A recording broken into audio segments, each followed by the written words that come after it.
What's up, people? Welcome back to Books to Talk. Last time we covered lesson number 1 of class 9th textbook of science and we got to know about matter.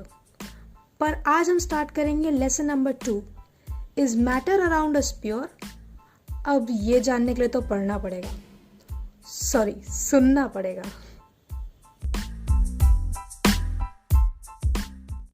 पहले let's define the word pure. हमारे हिसाब से pure का मतलब बिना मिलावट का घी, दूध, दही, मिठाई एंड सो ऑन.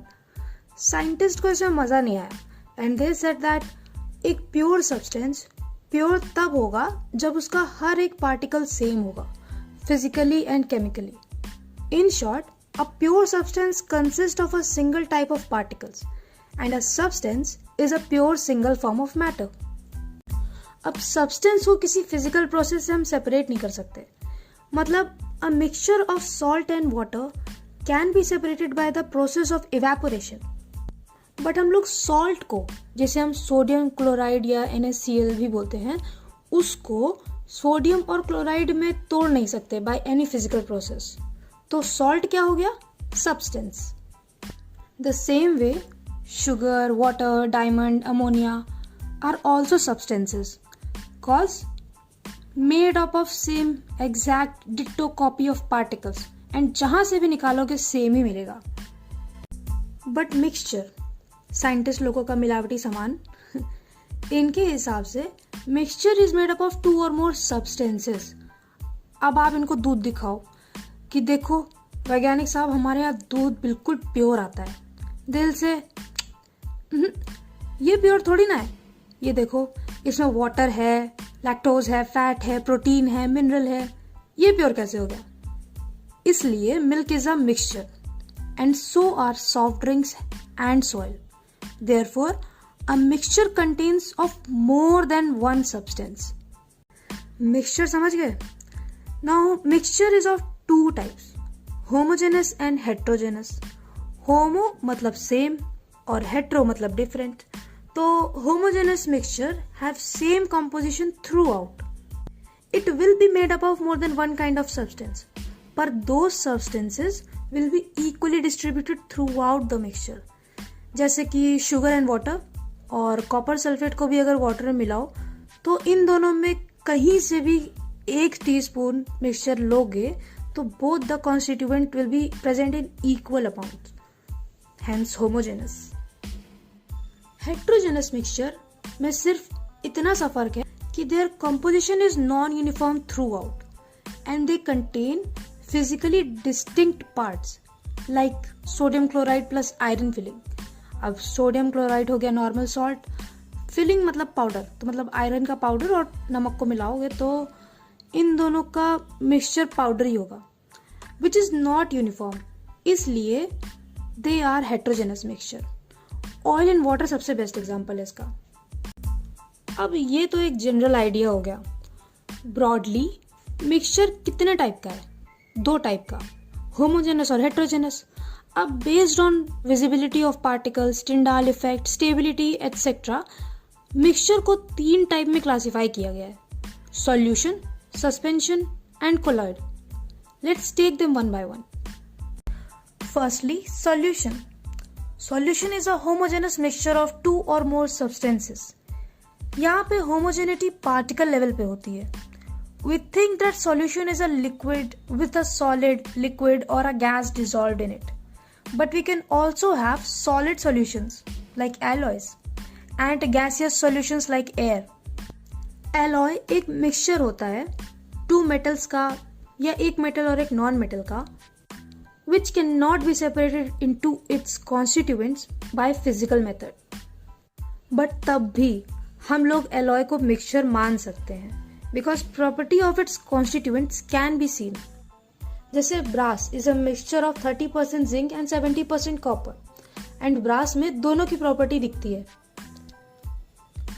एक सॉल्यूशन के 2 पार्ट होते हैं, सॉल्यूट एंड सॉल्वेंट.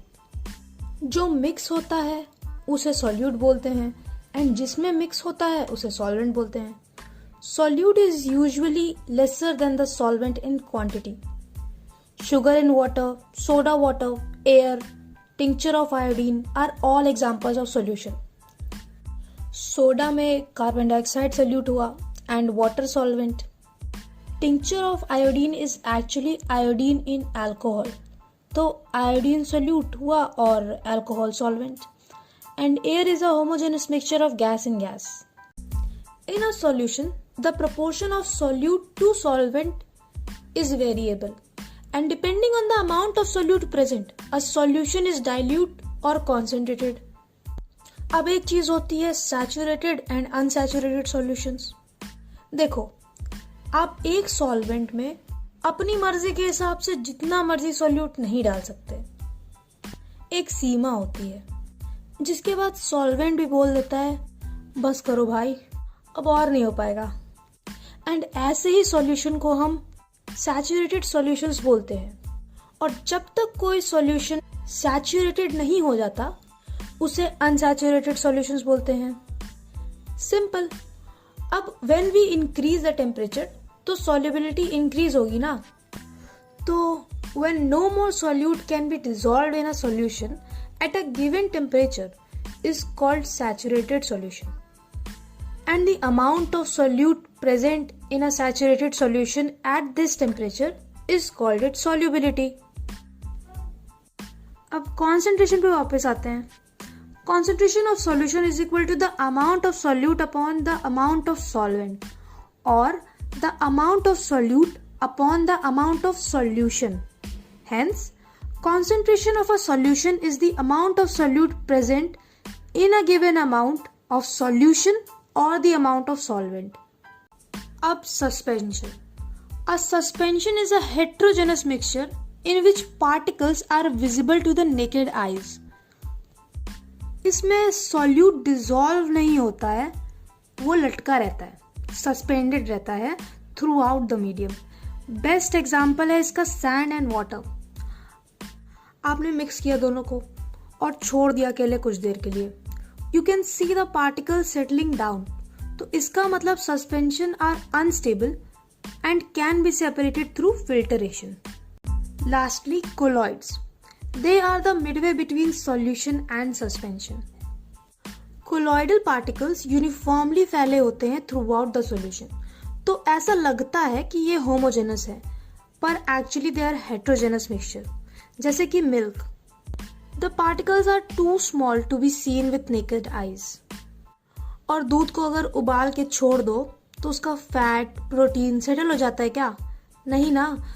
तो वी कैन से कि colloidal solution are very stable और इन्हें फिल्टरेशन से सेपरेट नहीं कर सकते.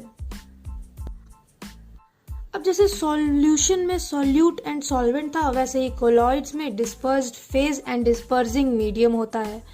Dispersed phase is same as solute, यानी जो मिक्स होता है उसे डिस्पर्स्ड फेज बोलते हैं. एंड सॉल्वेंट लाइक, यानी जिसमें मिक्स होता है उसे डिस्पर्सिंग मीडियम बोलते हैं. These colloids are of various types based on the state of their dispersed phase and dispersing medium, like aerosols, foam, emulsion, sol, gel, solid sol. Let's know about each of them in detail. Aerosol तब बनता है जब dispersing medium is gas.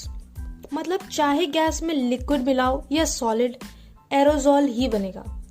When liquid is a dispersed phase, तो fog, cloud, mist जैसे aerosol बनते हैं. And when solid होता है तो स्मोक, ऑटोमोबाइल एग्जॉस्ट जैसे एरोजॉल बनते हैं.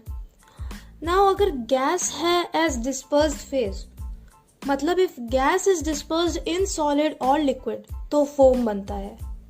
अब अगर गैस को लिक्विड में डिस्पर्स करोगे तो शेविंग क्रीम जैसे कोलॉइड बनेंगे, और सॉलिड में करोगे तो फोम, रबर, स्पॉन्ज और प्यूमिस जैसे कोलॉइड्स बनते हैं. एरोजॉल और फोम क्लियर हो गया. दोनों में डिफरेंस इतना है कि एरोजॉल में gas is as dispersing medium and foam में गैस इज डिस्पर्स्ड फेज. अब आते हैं सॉल पे. सॉल के नाम में ही सॉलिड है, so solid is as dispersed phase. And if the dispersing medium is liquid, it's sol, like milk of magnesia और mud.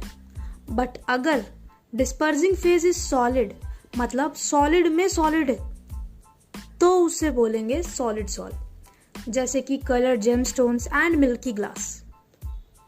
Now we are done with aerosols, foam, sol and solid sol. बचा emulsion और gel. इन दोनों में dispersing phase is liquid. अब अगर liquid में liquid मिलाओगे तो इमल्शन बनता है. Milk, face cream, mayonnaise all are examples of emulsion. और अगर सॉलिड में लिक्विड मिलेगा मतलब solid is as dispersing medium तो इट्स कॉल्ड जेल. अब इसमें आती है इंस्टा फूड ब्लॉगर्स की favourite item, cheese, butter, jelly. ये सब क्या है? जेल. आई होप आपको ये टेबल अच्छे से समझ में आ गई होगी. अब एक बार हम लोग सॉल्यूशन, कोलॉइड एंड सस्पेंशन को कंपेयर कर लेते हैं. Solution is homogeneous whereas colloids and suspension are heterogeneous. Solution के particles are very small, ranging from 0.01 nanometer to 1 nanometer, whereas particles of colloids are 1 to 1000 nanometer, which is larger than solution and smaller than that of suspension, whose particle size is over 1000 nanometer. Solution and colloids काफी stable होते हैं and filtration से separate भी नहीं होते, whereas suspension are unstable and can be separated by filtration only.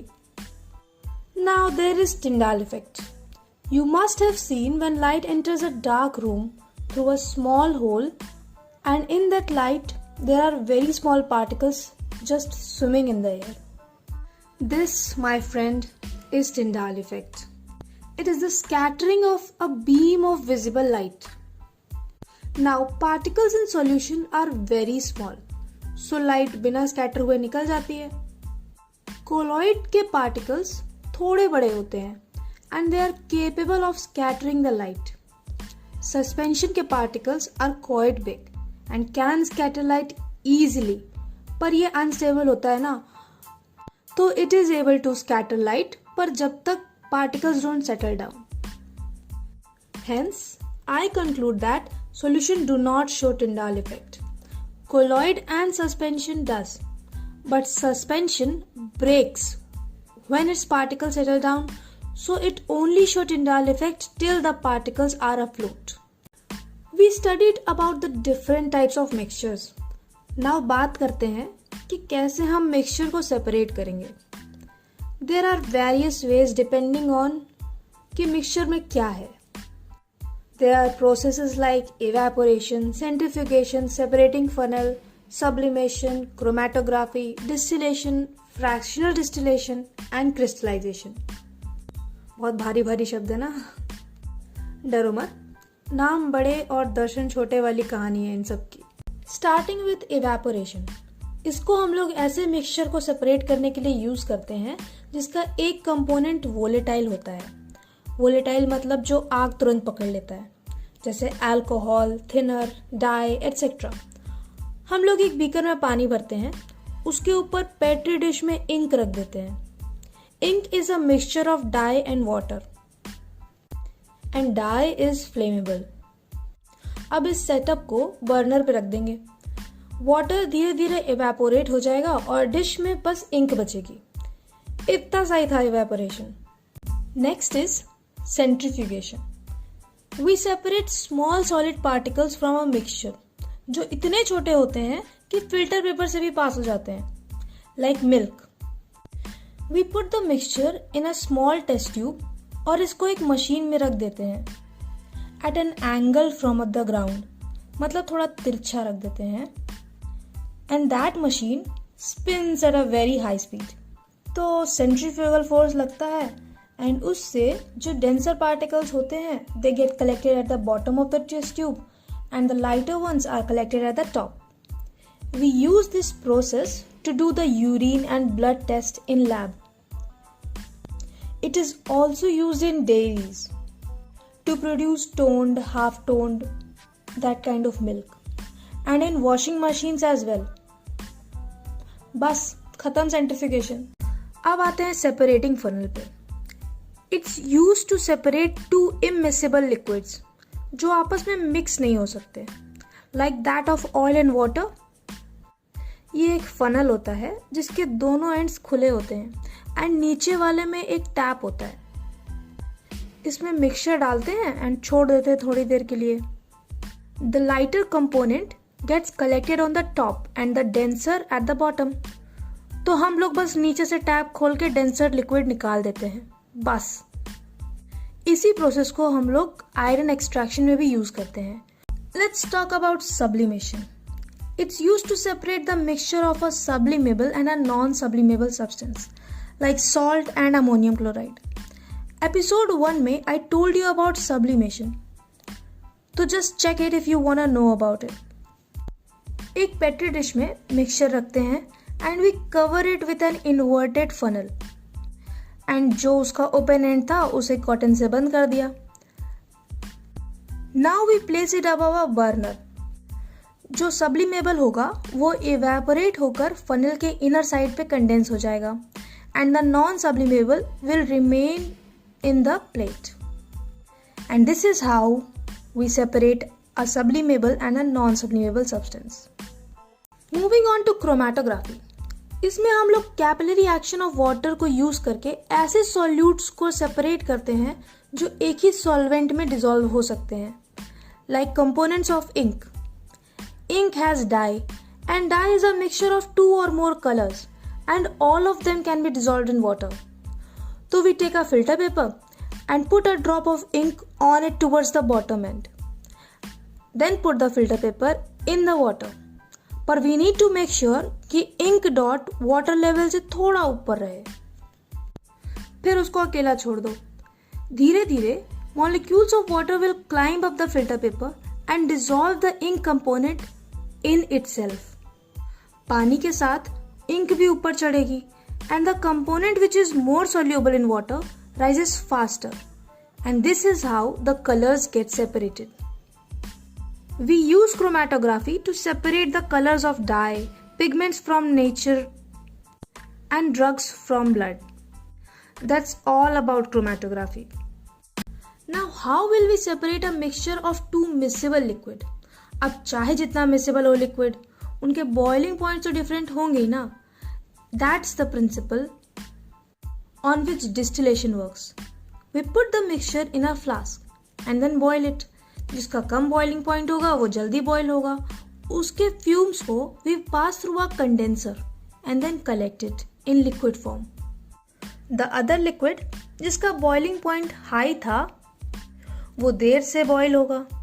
उसके fumes को भी हम लोग कंडेंसर से पास कराएंगे and then we will collect it separately. And that's distillation for you. Now there are times when difference in boiling point is less than 25 kelvin. तब we use fractional distillation and we just add a fractionating column between the flask and the condenser. It contain glass beads. These beads provide surface for the vapor of the liquid with higher boiling point to cool and condense repeatedly. That way, only the fumes of the liquid with lower boiling point passes into the condenser and is collected. बाद में the liquid with higher boiling point follows. We use fractional distillation to separate different fractions from petroleum products and to separate different gases from air. पर air is a homogeneous mixture in gaseous state.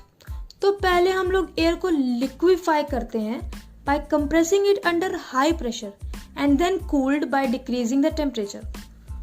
तब हम इसे धीरे धीरे heat करते हैं in a fractional distillation column and gas gets separated at different heights based on their boiling point.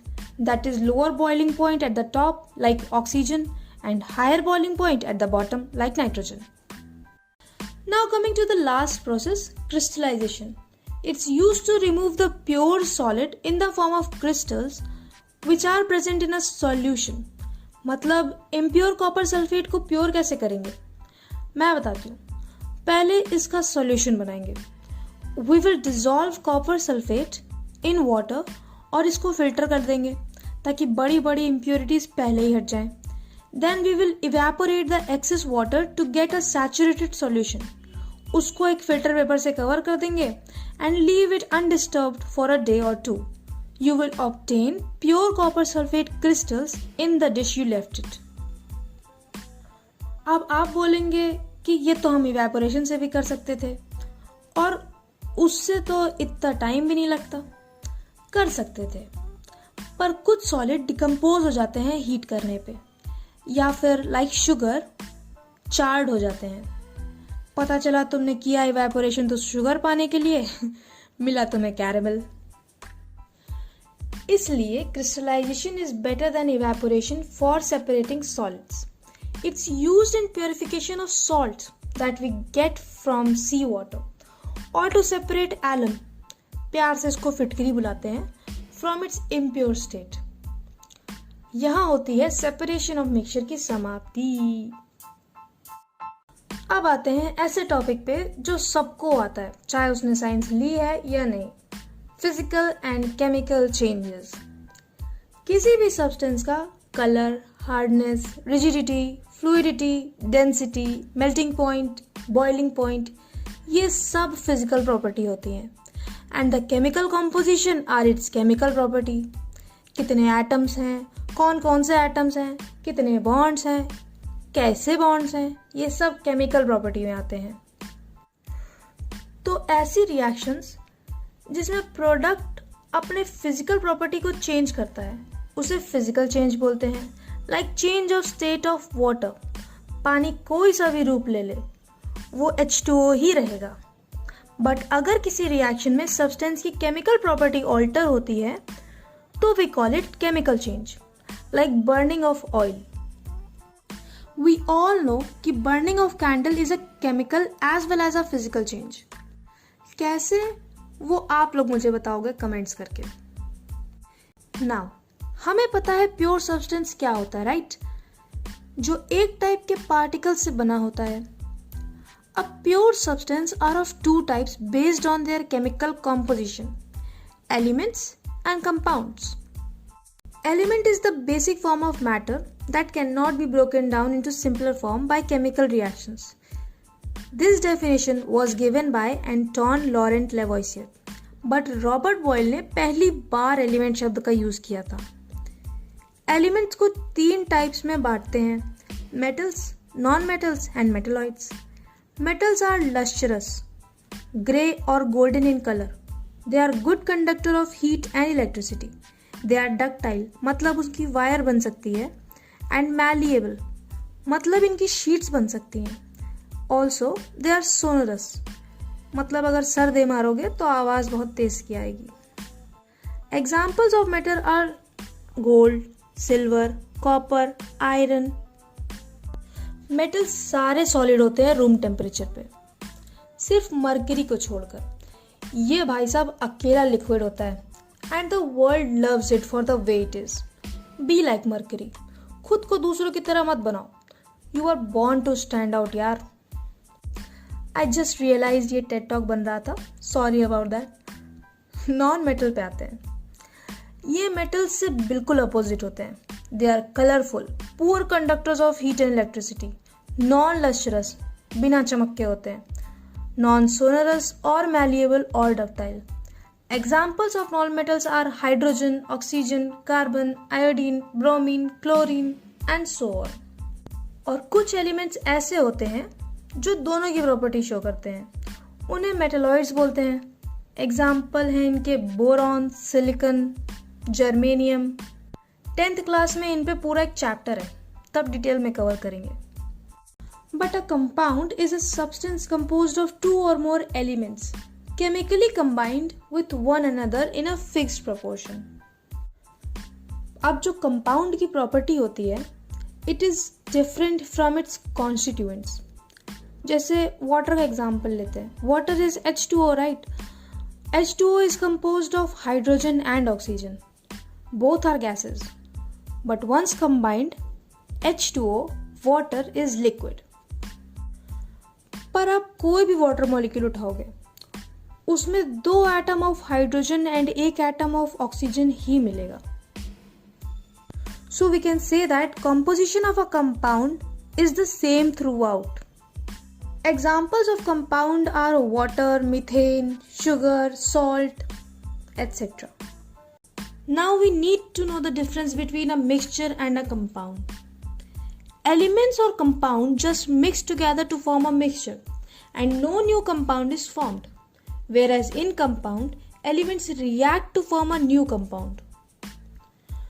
A mixture has a variable composition, whereas a compound has fixed composition always. A mixture shows the property of its constituent substance, whereas a new compound formed has totally different properties from its constituents. The constituents of a mixture can be separated fairly easily by physical method, whereas compound can only separate it by chemical or electrochemical reactions.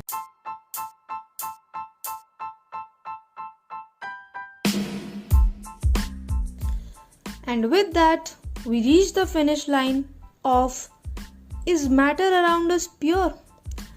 I hope आप सबको आपके answers मिल गए होंगे. I will be back with a new episode on a new day. But till then, share it with someone who's having trouble retaining the NCERTs. Who knows? You might actually make their day or their life a little easier. See you.